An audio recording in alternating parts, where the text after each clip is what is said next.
So Trey, how you doing? Anything jump out about practice today? What was the session like? It was good. Coach took the pads off us, let us get some rest. Big mental rep day today, so it was good. You were elected this week as a single-digit guy here. What was your reaction to that? It was exciting just to be held as someone who is, upholding the brand and the culture here at the 2-0. I'm blessed to be seen that way by the teammates and the coaches. How do you look back at your play on the field last year? You earned a lot of accolades through the season. Yeah, it was good. It was really just all the work I put in the offseason. Everything just came easy by the way I worked. Was just continuing to do what the coaches had coached me to do. And, being in my playbook, being ready for the moment, that's really what led me there. Is there anything in particular you can say you learned that might kind of push you ahead again this year? Kind of just the speed of the game. Obviously, it was my first year really getting into play.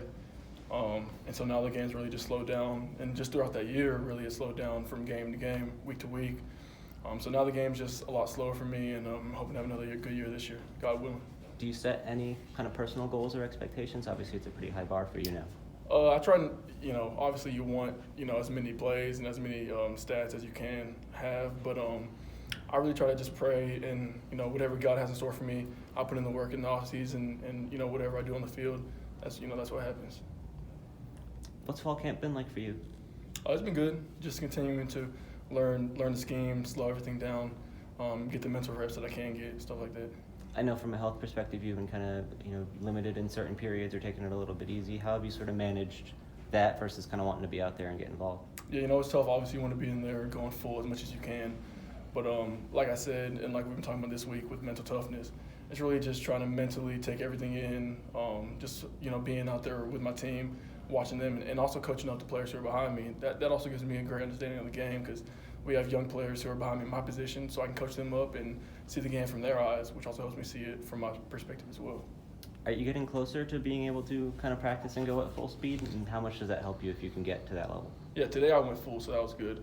Obviously, there was no pad, so there wasn't contact, so I was able to go full and do everything. So it's nice to be able to get that speed of the game going again.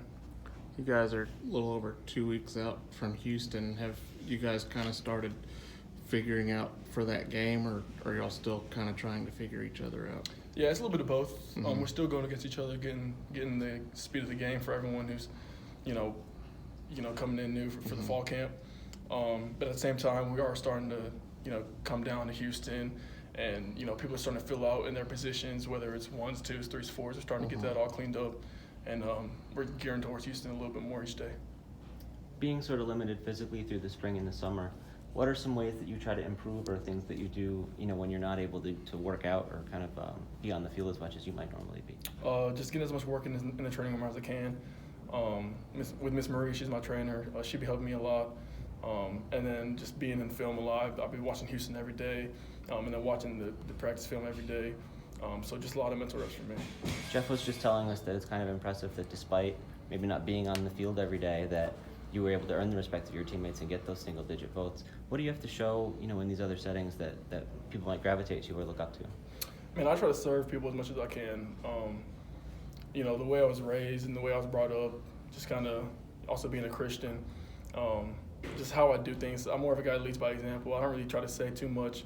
If there's things that need to be said, then I will say things, but I really just try to lead by example. And my teammates and my coaches have seen that, obviously, and they respect me for that. So, it worked out for me. What do you see from the guys behind you at that position who sort of stands out at this point? We have Demore, who's played both wheel and D-line, so he's still strong, in that position behind me. And then we also have Nana, transfer from JUCO. He's really good in all aspects of his game, dropping and rushing. And then we have 2 young new guys who came in, another one from JUCO and Darius, and then James Wally, who came from high school, and they're both picking up the game pretty well, so it's good to see. What's your relationship like with those guys? How can you kind of help them along? It's great. Whenever they need to be coached up, I try to be there for them. But it's also just trying to build chemistry more than just trying to coach them up. It's trying to be there for them and whatever they need. That way we build a relationship so I can be there to coach them up. Because for me, I feel like if you don't have a relationship with someone, it's harder for them to hear you and understand what you're trying to say. So I really try to build a relationship with them first and then coach them up if I can. How do you set your expectations for the team overall this season? What can you guys accomplish as a group? Yeah, we have high expectations. I don't want to look too far ahead in anything. We have Houston coming up soon, so that's really my main goal and my main objective is being Houston. But we obviously have high expectations for ourselves. We don't want to get that misunderstood.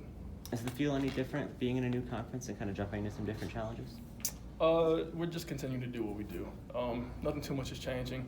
Just doing what we do, just following the brand, following the culture, and we're going to get where we need to go. Cool. Thank you, Trey. Thank you.